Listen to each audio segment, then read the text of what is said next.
You're listening to the AfterBuzz TV network, now the largest new media platform on the web, and your #1 source for after-show entertainment. Very good, Keith. Johnson.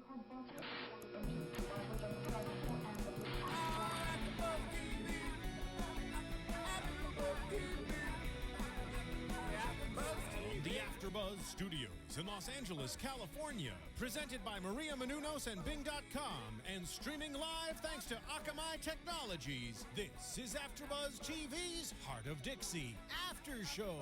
We'll break down tonight's episode and get you all the latest news and gossip. If you'd like to buzz in on tonight's show, you can buzz us at 424-256-1729. That's 424-256-1729.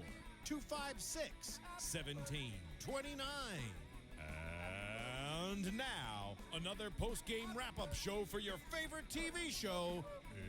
It's AfterBuzz TV's Hart of Dixie After Show. Yay!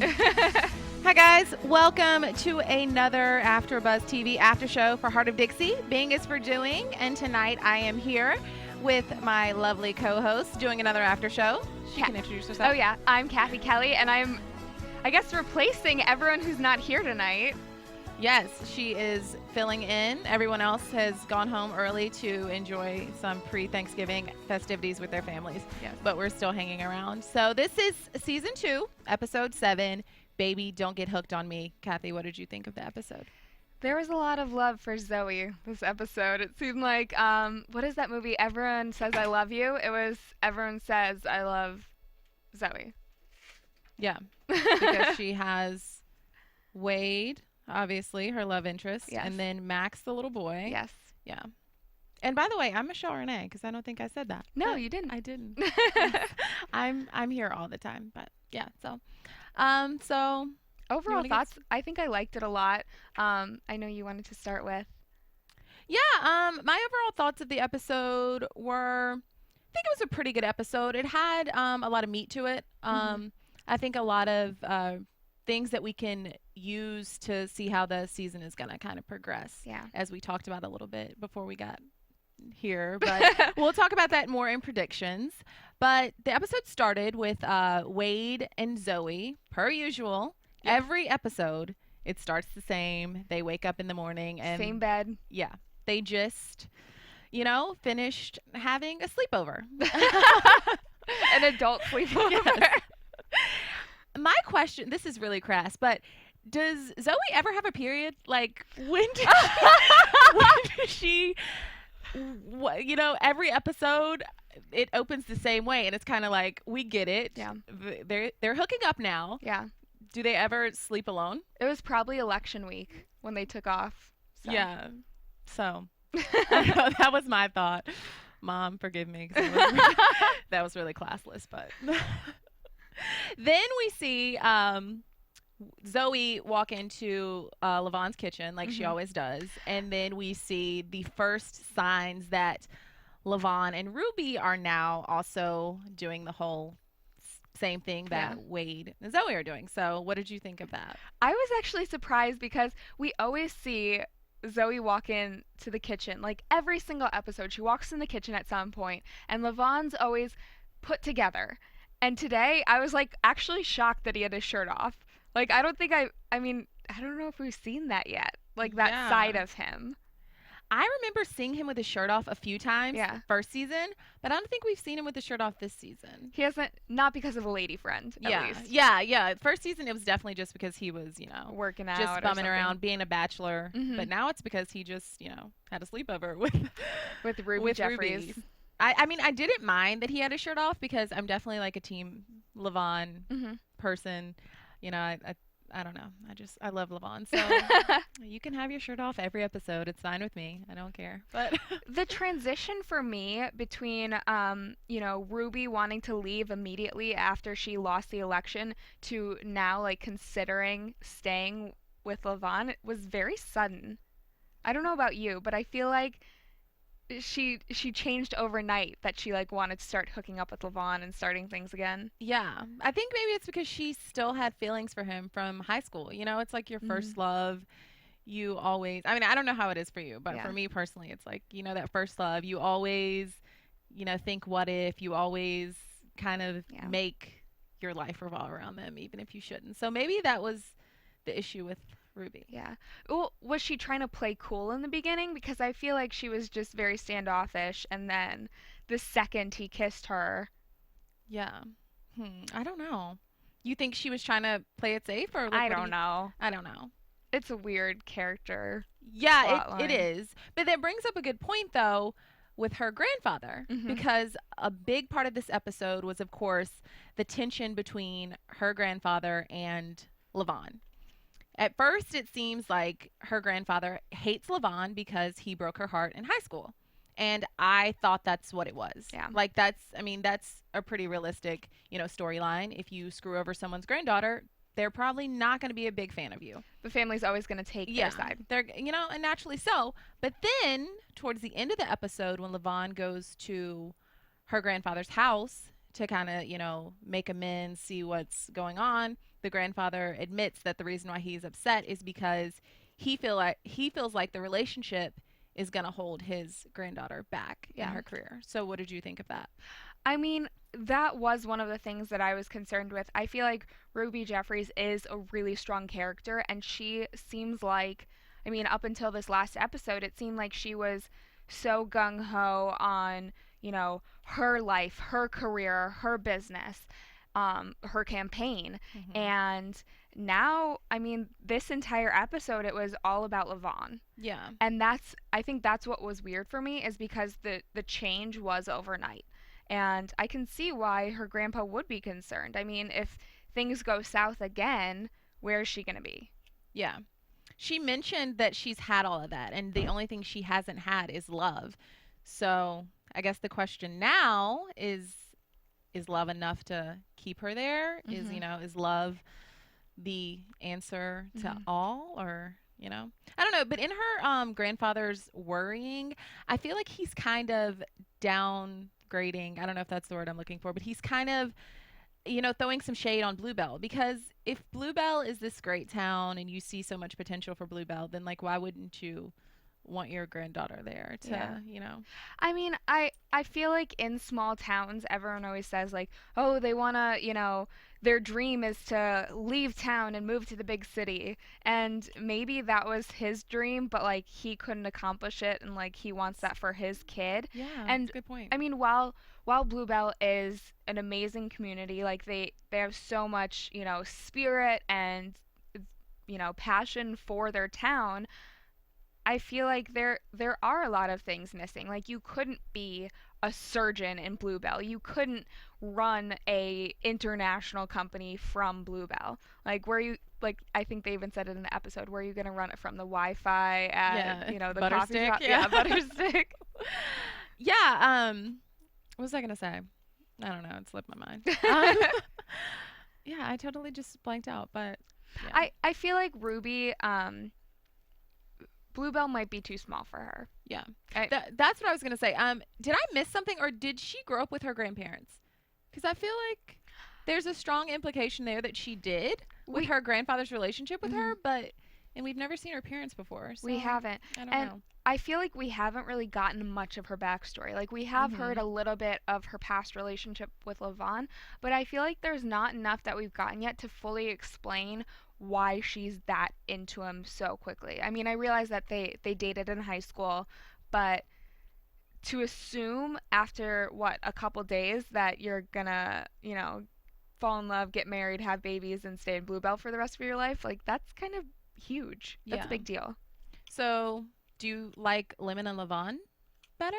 Their chemistry more? Or do you... I know you guys like Lemon a lot. And they like Lemon a lot. They Our missing hosts like Lemon a lot. Whitney, I like Paige, Ruby. Yeah. They all love Lemon. And I feel like, I mean, Ruby was very strong in her opinions, which kind of rubbed me the wrong way the past couple episodes. But I don't know about Lemon. I feel like she's the type of girl who is always going to put others before, or she's going to put herself before others. Like, she's never going to change. I feel like she's a mean girl. And while we do sympathize with her this season because George left her, I mean, Lavon was her second choice. Yeah. She didn't choose him. She got dumped, and then she chose him by default. Yeah. I don't know. I am definitely team Ruby and Lavon. I was rooting for them as a couple, but seeing them together, I don't know if the chemistry is how I As would have. strong? Yeah. I Yeah. don't know. So did you feel the same? Was that just me, or I don't know? I feel like the chemistry last season and a little bit this season that we saw between Lemon and Lavon was a little intense, you know, versus the chemistry between Lavon and Ruby. I don't know. I'm forgetting this girl's name. Who was the girl last season who Lavon dated? I forget her name too, but I know who you're talking about. She worked at the clinic. Sorry, I'm coughing up a storm. She worked at the doctor's office, right? Yeah. Yeah. And then she Started with worked an for L. George. She worked Yeah. at the lawyer's office too. I feel like Ruby has the same amount of chemistry as they had. I feel like Lemon and Lavon have a lot of chemistry. Like, he loved her. And I feel like the other relationships we've seen him in, it's either lust or it's he's forcing something. Like, I feel like that's what it is with Ruby. Like, he really wants a relationship, but he doesn't really want Ruby. Yeah, I agree, and that saddens me. Mm-hmm. It makes my heart really sad. Yeah. Yeah. Mm. Well, hopefully he'll find love one day. Yeah. True. Well, speaking of relationships, this is more so of a friendship that we're going to move on to, but this episode also featured the kind of push and pull between Annabeth and Lemon. Mhm. So we see them at first, you know, they're at the Butterstick together. Is that where they were? I think. And Lemon has this genius idea. She's like, oh, let's start a catering company together.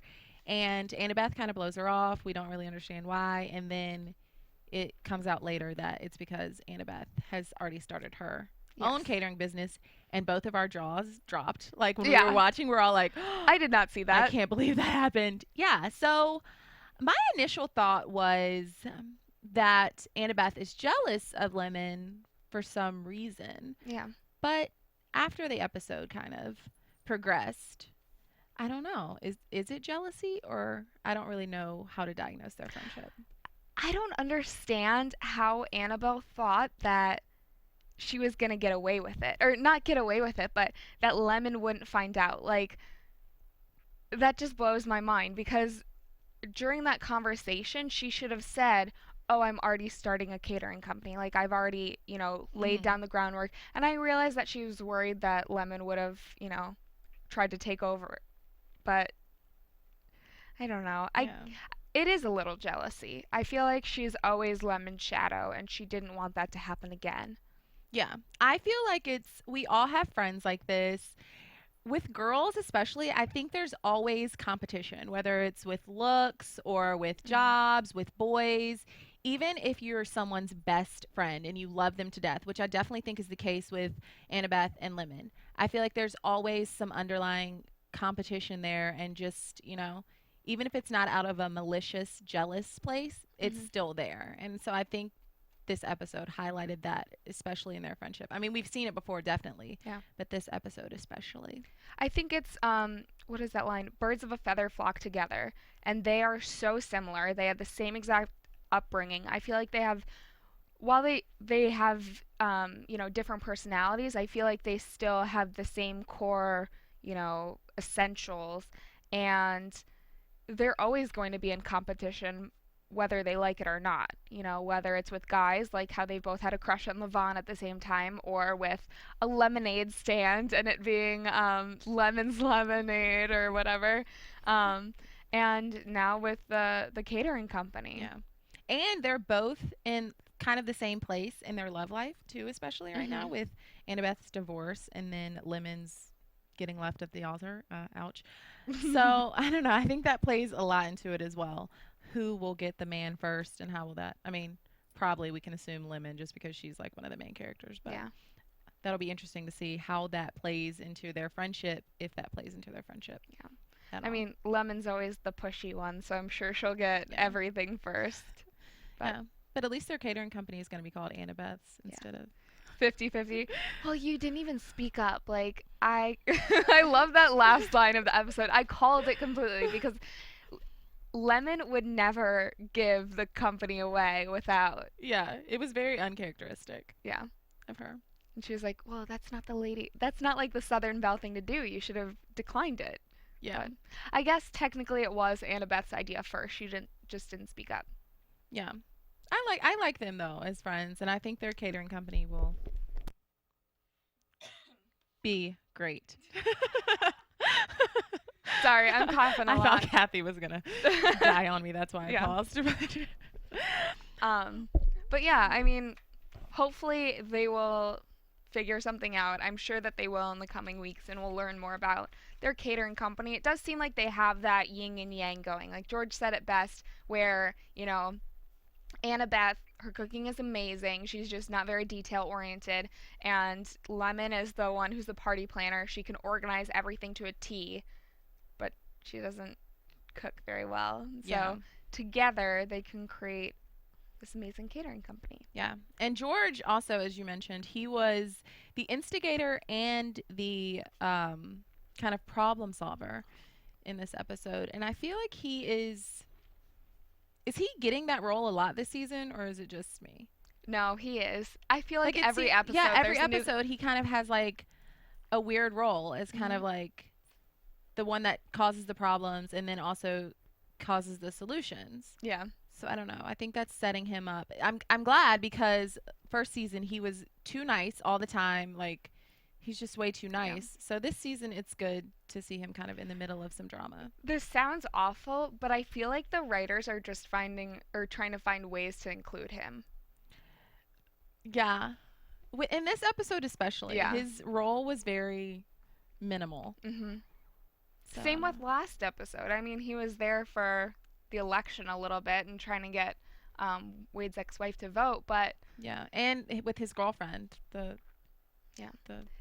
big girl that he was dating. I feel like until he and Zoe get back together, if that ever happens, or he and Lemon or he and another main character get back together, there really isn't much to do with George. Like, there's no part in the plot for him until that happens. Yeah. Maybe he's So. going to get eaten by Burt Reynolds or something. So.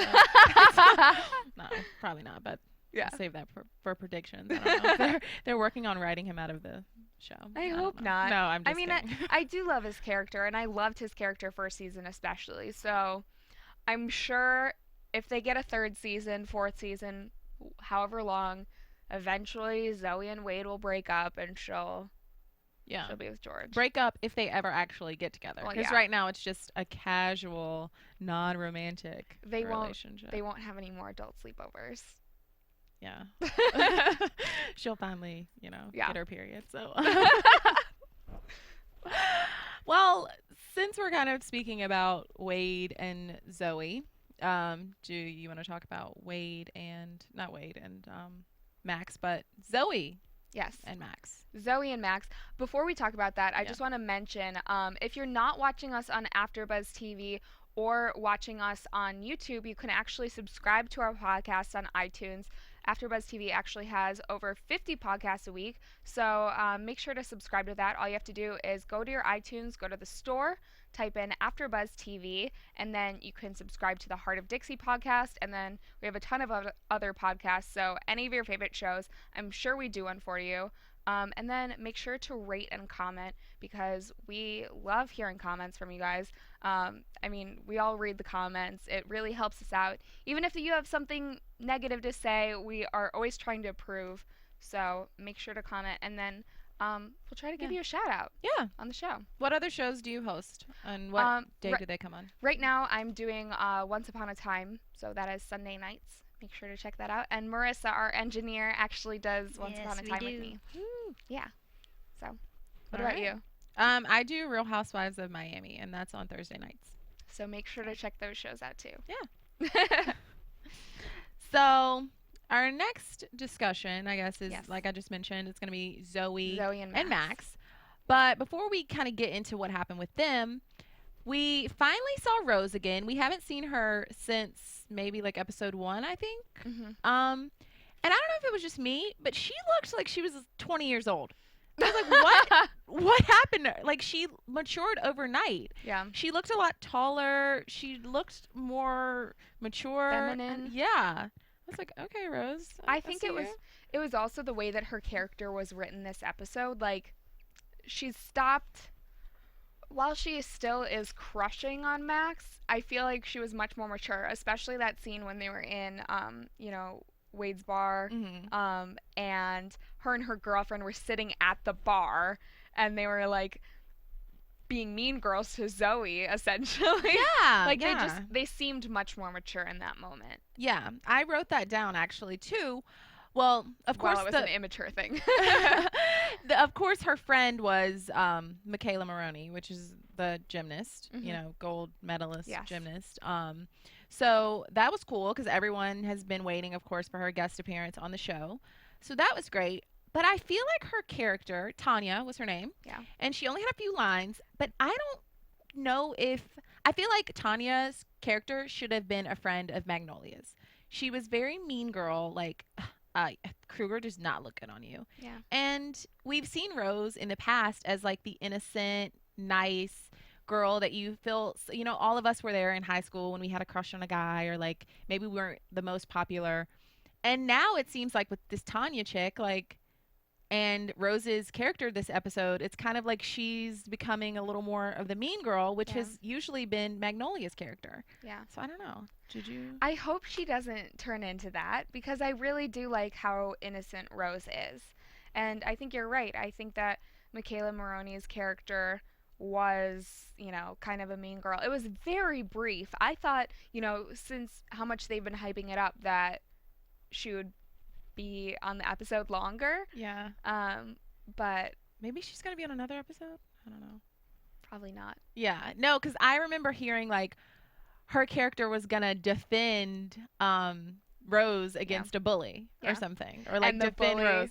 Zoe. So that was a nice little spin that they put on that, because I was definitely thinking they were going to be in a hallway of a school and someone was going to be trying to stuff Rose in a locker, and that's not what happened at Just all. a pint-sized bully. Yeah. But, I mean, I'm glad that we finally got to see her and how her character played out. I feel like it was brief. I feel like we were a little misled. Yes, we were. Shame on you, Hart of Dixie.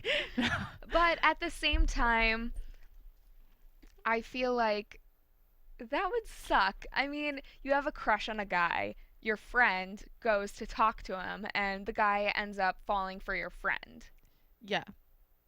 Your friend that's like 10, 15 years older than you is incredibly hot. It reminded me, you know what it reminded me of? It reminded me of Mean Girls when Regina George goes to talk to Aaron Samuels. And she's like, oh yeah, I just wanted to talk to you about Katie, and then they end up like making out. And then she steals him. And of course that was not Zoe's intention, but it happened anyways. I mean, they didn't make out, but they went on a date. Prior to the date, he surprised her with the flash mob. Yeah. I did not like that at all. And it was, like, no offense to anyone, but I thought that was just so cheesy and Hart of Dixie-ish. Yeah. Like, I mean, I love Glee, don't get me wrong, but it seemed like it was something that you would see on Glee. And I was like, this show isn't a musical. Like, why are they dancing and, doing choreographed moves in the middle of the Raymer Jammer? Like, no. No one asked my opinion, but I don't think that should happen again on Hart of Dixie. I think it was cute. I feel like it played into the whole idea of, like, Wade needed to see that to realize that he needed to do a romantic gesture.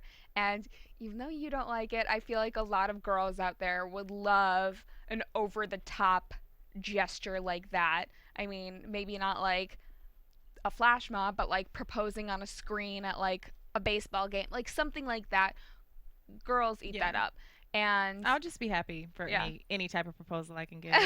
That's where I'm coming from. Well, I mean, they even have a show about flash mobs and how, like, you flash mob to surprise someone with, like, a proposal or, a really important thing.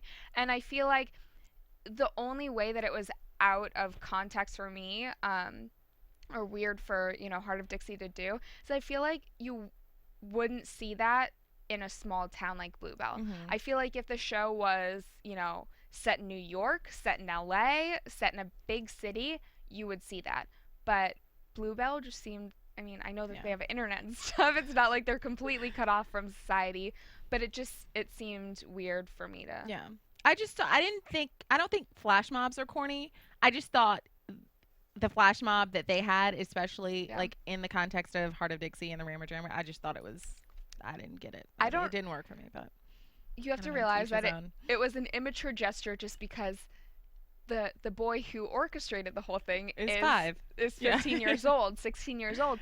And I was wondering throughout that entire scene how he got all of these adults to agree to this, knowing that he was going to try to woo someone much older than him. Well, I have two things to say. Number one, he is going to grow up to be a serial killer. I don't know I don't know if you felt the same way, but he mentioned all those girls that he's liked in the past. Mambo number 5 style. Yeah, he sent all those flowers. It wasn't just one bouquet. It was loads of flowers. He was giving her kind of that creepy look. I was like, this kid is definitely going to like chop somebody up. Yeah. So just watch out for him, everybody. But number two, what did you say? Why do I keep having these like, lapses in my mind? How all of the adults agreed to do it. Okay, yeah, that was my second point. In a small town, football rules like everything. So I think it was just more so like, we're going to do whatever this kid wants. He's got his because groove back. He has to like win this football game for us. And it doesn't matter if we're going to set him up with a woman. Like, we don't care about the statutory rape charges. We just want this kid to win the football game. So I think that was where they were coming from in the town. This isn't UPenn though, or Penn State. Penn State, not UPenn. Scratch that. But like, I don't know. I just feel like that is still very odd for a town to support a 15-year-old boy loving, you know. Yeah. Maybe they thought I was just innocent, you know? I mean, which it was, obviously. Like, they're not having sleepovers or anything, like she and Wade, but... What 15-year-old asks, like, a 26, 27-year-old on a date, though, and thinks that that's okay? A serial killer, like I said. Yeah, true. And then he had the comb over, too.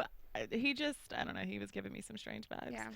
I thought there were so many lines that were, like, it was funny in the context that he was saying, but they were so cliche. He's like, you know, all of my past loves were puppy love, but this is the real deal. I'm like, just trying to get her to fall in love with him too. So, do we think this is the last time we're gonna see him, or is he Rose's new boyfriend, or he just was? I mean, we did see at the end of the episode he invited her to the after party. Yeah. And now all of a sudden, he went in about 5 seconds from being this corny little, like, nerd-ish guy, serial killer, to, I keep calling him a serial killer, to this jock that's like, oh, yeah, you know, come to so-and-so's house for the after party, you know? Yeah. I feel like Max and Rose are going to have their own post-game wrap-up show, if you know what I mean. Oh. A little spin the bottle. Yeah. Yes. 7 minutes in heaven, perhaps. Maybe he'll get to Wade's first base. Yeah, which under the skirt action. Yeah, I would like. And Zoe even commented, she's like, "Whoa, that's your first base." That like, explains a lot. It does. So, I don't know. Do we have any? Let me refer back to my notes. So anything else to say about that, or? No, I don't think so. Okay, well. It ended as quickly as it started. Yeah, and I'm actually really happy with how. I mean, Zoe obviously should have said something to him earlier, but I'm glad that she did say something before the game and not lead him on, because that would have been weird and I mean hurtful to him. But I kind of sensed the entire time that he was going to be okay. Well, I liked what they did kind of in this episode, because if you recall back to first season, Zoe's role was always to screw up something in town and then to have the townspeople like hate her, and then for her to have to redeem herself by the end of the episode, and for us all to be like, okay, whew, glad she got through that one alive. So I think the same thing happened in this episode, because she admitted to him like, dude, there's no chance that we're getting together. And it was kind of that whole, like, here goes Zoe, like, screwing up something in Bluebell again, and now she has to redeem herself. And she did redeem herself. So it kind of went back to the first season Zoe that we, you know, grew to love as the show. I feel like the townspeople like her a lot more now, though. Yeah, they do. But she's still not in the clear, I guess. Yeah. Because she still has that possibility. She's not as good as Brick. Yeah.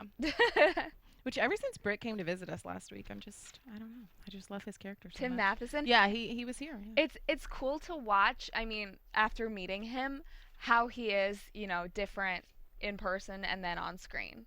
Yeah. Like, I don't know. Crazy. Not really. I guess that's what all actors do, but it's fun for me. Yeah. So should we get into our predictions? Well, or news and gossip? I guess we didn't really mention. You're AfterBuzz. Sorry. Just kidding. I was just gonna say we didn't mention Wade, his romantic gesture at the end. Oh, we did not. No. Yes. I thought that was really cute. Yeah. Yeah. Well, I mean, if you don't remember, it was at the beginning of the episode. Zoe's mom sent her these black and white cookies. Black and white cookies, and I thought it was really cute because Wade went to approach Wanda about what kind of romantic gesture he could do for Zoe, and that shows that he does. I mean, we all know, but he does really care about Zoe. He wants to keep her around. He might even want, like, you know, the full-on committed relationship. Yeah. But it was cute that he tried to make her cookies. Yeah, it was cute. Yeah, I suppose. I would have liked something, even though I'm the person that just said the flash mob was corny. Yeah. I think that he could have done something, or the writers, I guess, could have created a bigger, like, romantic something for them, you know? I mean, I get it. It tied in with the cookies at the beginning, and, like, that's typical Wade to, you know, like, eat her stuff without asking. Yeah. But I don't know. Can they go on a fishing trip or something? A nice romantic getaway in a cabin, or, you know? That's maybe too that's next committal. Week. Okay. I feel like this was, I mean, it's just the idea that a little bit goes a long way, or like just the thought that counts. Like, obviously they were awful cookies, but it was the fact that he, you know, spent a couple hours trying to make them, and, you know, he thought about it beforehand. It wasn't something that he just, like, grabbed some flowers from someone's planter and handed them to her. Or grabbed some tin foil and put a thong in it. Yes. Yeah. How romantic. Yeah. What every girl wants. But yeah, now we can move into news and gossip unless you have anything. No, I don't have anything, but I'm glad you brought that up because I did totally, you know, skip over that. I was just so focused on those other relationships that I just missed the most important thing because I don't know, maybe I don't know, maybe I should save that for predictions, but I don't know, maybe they're leading up to, you know, like all of last season led up to the moment of them having their first sleepover. Yeah. So maybe all of this season is going to be leading up to him finally popping the question, will you be my girlfriend? Making not it not will official. you marry me, will you be my girlfriend? Yeah. Yeah. So I don't know, we'll see. Let's talk about that in predictions too. Okay. Yeah. And now your AfterBuzz TV predictions. Do we actually have news and gossip or no? Yeah, we can do predictions before news and gossip if that works. Yeah. Okay. It's a backwards day. That's okay. So, predictions. We kind of touched on this a little bit earlier, but Ruby and Lavon. Yeah.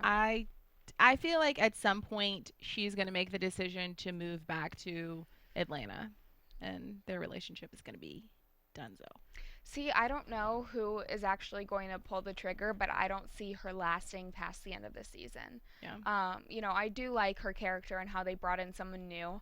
I always welcome new characters. I think it's, you know, fun, but I don't see her and Lavon lasting just because I feel like he's ultimately destined to be with Lemon, even if, you know, she is mean girl. But I don't know.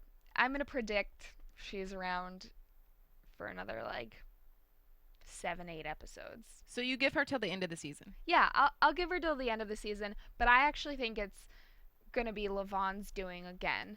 I think that Lemon is going to say, you know, I love you, like, I've always loved you, and Lavon might kick her to the curb. Ooh, that's going to hurt. I give them till not the end of the season. Like, I feel like the end of their relationship will come sooner. Mm-hmm.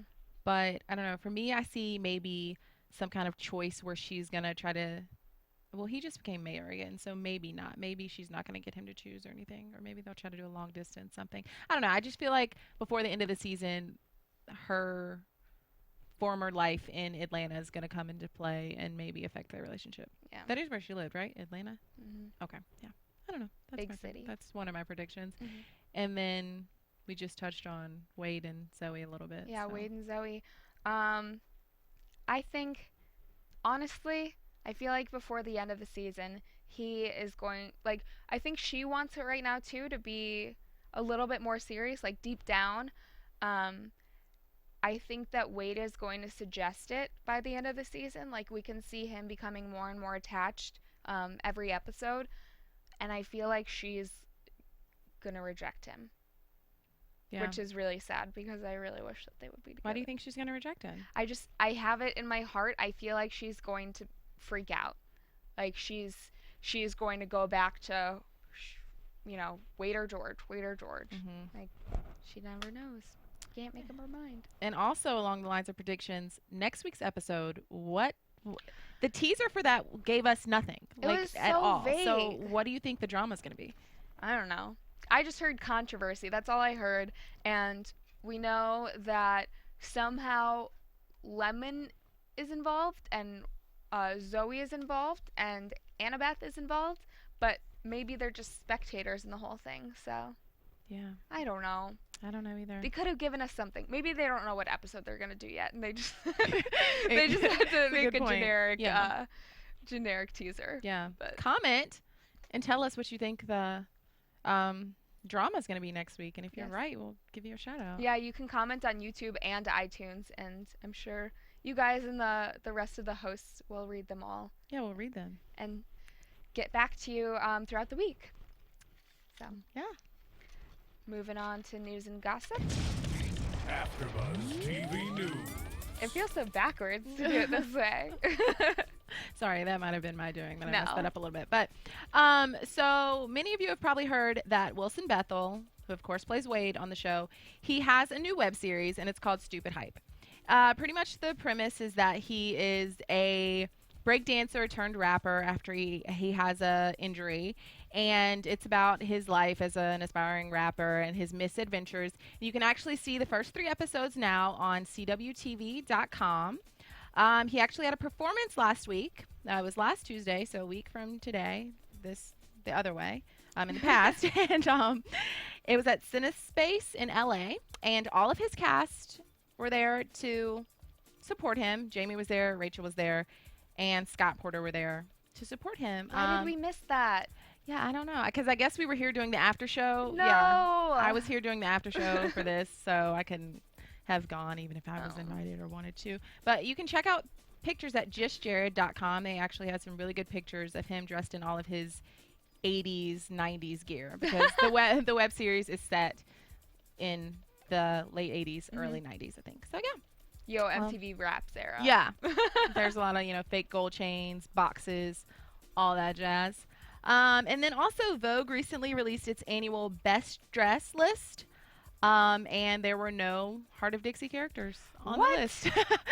But I'm mentioning it in news and gossip because fashionista.com actually released their list of 10 women we think Vogue forgot on its best dress list. And Jamie King was featured on their list. And we always talk about how great she looks and how great Rachel look.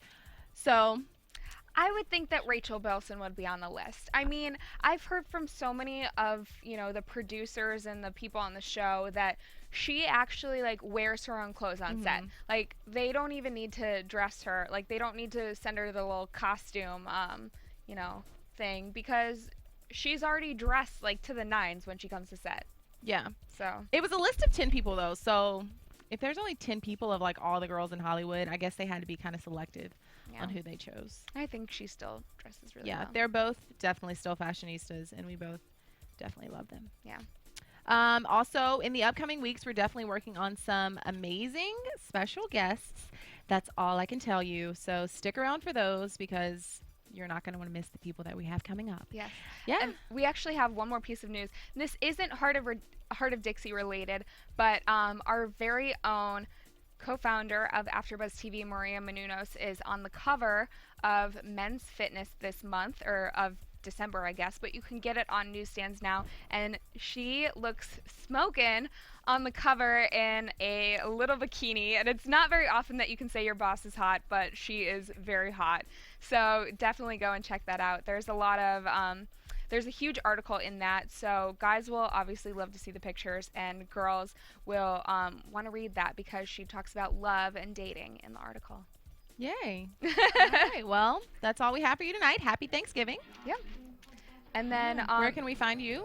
In the meantime, you can find me on Twitter at Cathy Kelley. And you can find me on Twitter at Michelle Renee LA. And then you can find all of us on Twitter at AfterBuzz TV. Yep. So make sure to follow. Thank you, Cathy, for filling in for us. Yeah. From Bing.com, executive producers Maria Menounos, Kevin Undergaro, Phil Svitek, and the entire AfterBuzz TV staff, we would like to thank you for listening to the AfterBuzz TV network. To watch or listen to other after shows and post comments or questions, be sure to visit AfterBuzzTV.com. I'm Sir Richard Wentworth, and this has been a presentation of AfterBuzz TV. Buzz you later. The views expressed herein are those of the hosts only and do not necessarily reflect the views of AfterBuzz TV or its owners or principals.